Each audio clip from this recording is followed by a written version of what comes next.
একটা যুক্ত এরকম ছিল যে আল্লাহর ওলি জুনায়েদ বাগদাদি বলছে কাঠুরিয়াকে চলো ওযু করে আসো নামাজ পড়ি। এক কাঠুরিয়া বনে কাঠ কাটতেছে, সে বলতেছে কি বললেন, এক মুসলমান কি ওযু ছাড়া থাকে?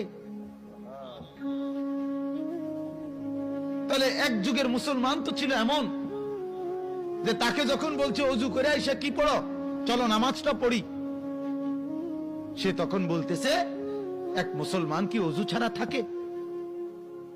তার কাছে এটা অবাক লাগছে।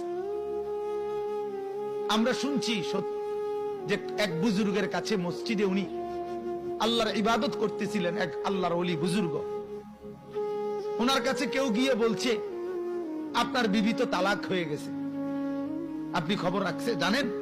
উনি দৌড় দিয়ে বাড়িতে আসছে তাড়াতাড়ি। ওনার বিবি বলছে কি হলো, ঘরে চলে আসলেন এই সময়?